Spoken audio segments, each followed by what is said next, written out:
Bonjour à tous, je suis Virginie Graziani de la société Apostrophe. Je suis ravie de vous retrouver pour cette nouvelle saison avec des podcasts toujours dédiés à la gestion des talents. Pour cette deuxième saison, je vous propose d'aborder les choses sous un nouvel angle. En effet, je partage le micro avec une invitée prête à nous livrer un formidable retour d'expérience. Aujourd'hui, j'ai le plaisir d'accueillir Antonella Villan, coach et consultante pour les entrepreneurs et également fondatrice de la société macreationdentreprise.fr. Bonjour Antonella. Bonjour Virginie, bonjour à tous. Alors Antonella, tu accompagnes depuis 2005 des hommes et des femmes à créer leur entreprise au travers de ton programme Entreprendre en sécurité. Aujourd'hui, de nombreux RH sont sollicités par des collaborateurs qui sont porteurs de projets et l'idée c'est que tu partages avec nous quelques conseils justement à destination des RH qui nous écoutent et qui sont sollicités par des collaborateurs et pour savoir comment les accompagner dans leur projet de création d'entreprise. Alors pour commencer, je te laisse nous expliquer la genèse de ton parcours. Bien, quand j'étais petite, j'hésitais entre des études pour devenir psy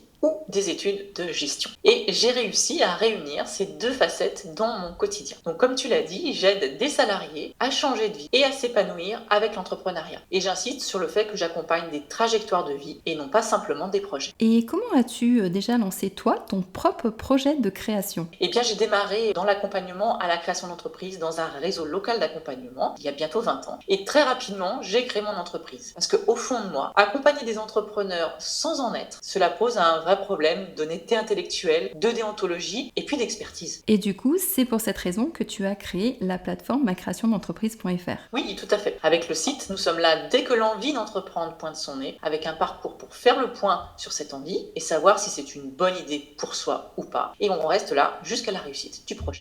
Et quels sont les services que tu proposes du coup ? Alors on va aider le futur entrepreneur à valider le choix de l'idée de projet, à réaliser son étude de marché. On va l'accompagner sur la phase délicate de l'élaboration de l'offre commerciale. On va préparer la communication, valider le prévisionnel, choisir le bon statut et puis bien évidemment toutes les questions qui préoccupent le salarié comme les aides, etc.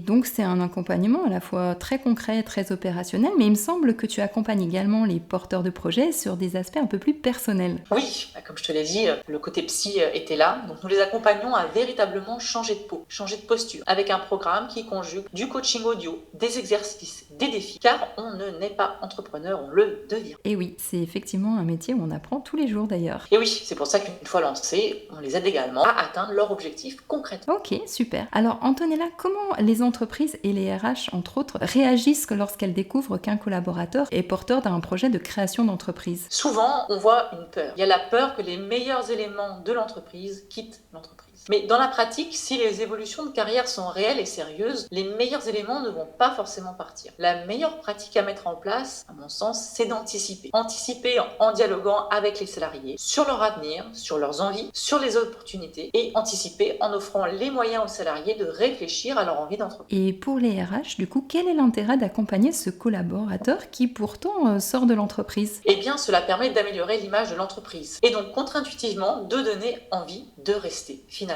Cela fait partie des actions pour développer sa marque employeur et ainsi attirer les meilleurs éléments à soi. Alors là, tu parles plutôt d'un aspect marketing où l'entreprise finalement souhaite soigner son image. Mais pour les autres, quelles bonnes autres raisons as-tu rencontrées dans les entreprises qui accompagnent justement les porteurs de projets ? Il y en a plein d'autres. Les projets entrepreneuriaux des salariés ne vont pas forcément tous aboutir. Certains vont se rendre compte que ce n'est pas pour eux ou que ce n'est pas le bon projet et ils seront très contents d'éviter de se planter. Par contre, qu'ils entreprennent ou non, ils vont acquérir de nouvelles compétences très utiles pour prendre des responsabilités plus importantes. On aura donc à la fin une équipe plus forte, plus d'initiatives internes car on aura transformé des salariés en potentiels intrapreneurs. Et souvent, ils seront davantage motivés car ils vont arrêter de fantasmer sur une option qui finalement n'est pas bonne pour eux. Et du coup, quels sont les freins rencontrés côté entreprise pour finaliser un projet de création ? Le frein le plus important qu'on rencontre à mon sens, ça va être la juste gestion du temps du salarié futur entrepreneur, notamment pour les postes à responsabilité. On voit beaucoup de salariés qui s'épuisent car on leur a accordé peut-être un temps partiel, mais on n'a pas suffisamment anticipé la délégation des tâches ou la délégation des responsabilités. Et donc les salariés se retrouvent à faire le même travail qu'avant, en un peu moins de temps et avec un projet à monter à côté. Et l'entreprise peut accompagner financièrement ses porteurs de projets ? Oui,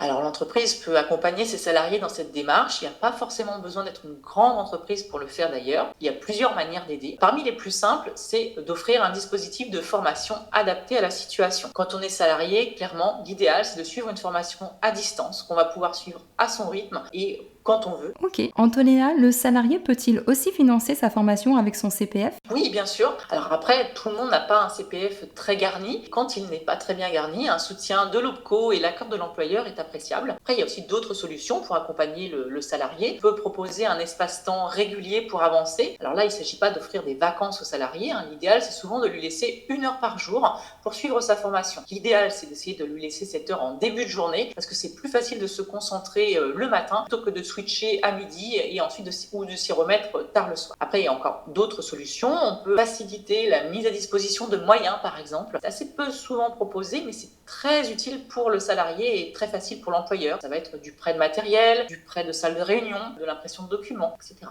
Certains salariés se voient proposer un temps partiel ou un contrat de prestataire pour continuer en parallèle leurs activités. Ça, c'est également possible. Oui, complètement. Ça peut passer par un contrat en tant que client, le client étant donc l'ex-employeur, qui va permettre à la nouvelle entreprise du salarié de démarrer en commençant à remplir son carnet de commandes. Dans cet esprit, on a aussi la mise en relation du salarié avec de potentiels clients sur la recommandation de son ex-employeur. Et puis enfin, il existe aussi un système de subvention versé par l'employeur aux salariés entrepreneurs. J'encourage plutôt un montant fixe, sans commission, qui est plus simple pour l'employeur et qui évite aussi de s'immiscer et de juger le projet. Ok. Quels sont les dangers pour l'entreprise de rester trop en lien avec la société nouvellement créée par l'ancien collaborateur? Eh bien, essentiellement la requalification du contrat, donc client-fournisseur nouvellement passé, en contrat de travail. Si le salarié ne développe pas suffisamment son portefeuille de clients ou qu'on ne change pas ses habitudes en termes de management, il peut y avoir requalification avec toutes les charges que cela risque d'impliquer. Antonella, comment accompagnes-tu également les entreprises? Par rapport à cette préoccupation qu'on vient d'évoquer,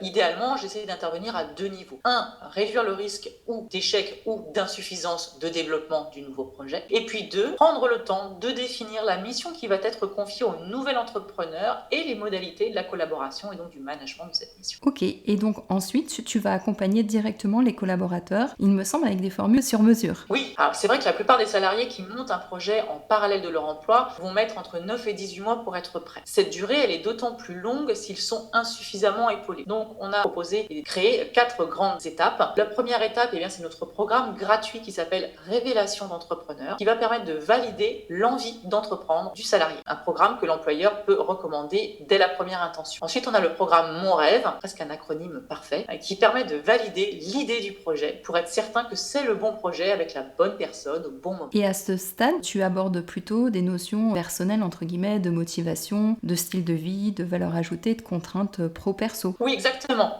Après, pour déployer concrètement le projet, on va aller sur des programmes spécifiques en fonction de la situation, en fonction du type de projet, en fonction aussi du parcours du salarié avant, avec des formations qui vont donc être dédiées aux entrepreneurs. Là, on va avoir pour objectif de développer des compétences opérationnelles. On va parler de gestion, de juridique, marketing, de stratégie digitale. Et puis, on va également s'occuper de toute la partie compétences soft skills, donc les attitudes, la communication. Et bien entendu, toutes nos formules comprennent un accompagnement intensif qui peut se prolonger en rejoignant notre incubateur après la formation. Super, merci Antonella. Du coup, quels sont les 3 conseils que tu peux donner aux RH qui nous écoutent et qui souhaitent accompagner leurs collaborateurs porteurs d'un projet de création? Eh bien, le premier conseil que j'ai envie de donner, c'est de poser franchement la question de l'intention d'entreprendre ou pas de la part du salarié. On sait qu'aujourd'hui, un Français sur 2 rêve de créer son entreprise. Mieux vaut les aider à valider l'envie ou à revenir se concentrer sur leur poste actuel dans les meilleurs délais. Ça, c'est le premier conseil. Ensuite, si l'envie est validée, je recommande à l'entreprise d'accompagner le salarié avec des experts dédiés. Cela peut passer par la formation, par le fait de donner du temps, par le fait de prêter des moyens, comme on l'a évoqué précédemment. Ensuite, je vous invite à éviter d'orienter le collaborateur vers un outplacement trop généraliste qui gère tout, à la fois l'outplacement classique et l'accompagnement à la création d'entreprise. Parce que dans la pratique, 3 fois sur 4, la promesse de l'accompagnement à la création d'entreprise de ces structures généralistes n'est pas suffisamment bien tenue, car ce n'est pas le cœur de métier de ces prestataires. Et cela génère à la fin beaucoup de frustration, beaucoup d'échecs et puis finalement un déficit d'image pour l'employeur. Dernière astuce, je vous invite à orienter votre collaborateur vers le programme gratuit Révélation d'entrepreneur afin de se prononcer sur son envie d'entreprendre et ensuite pouvoir lui proposer la bonne solution qui correspond à son besoin.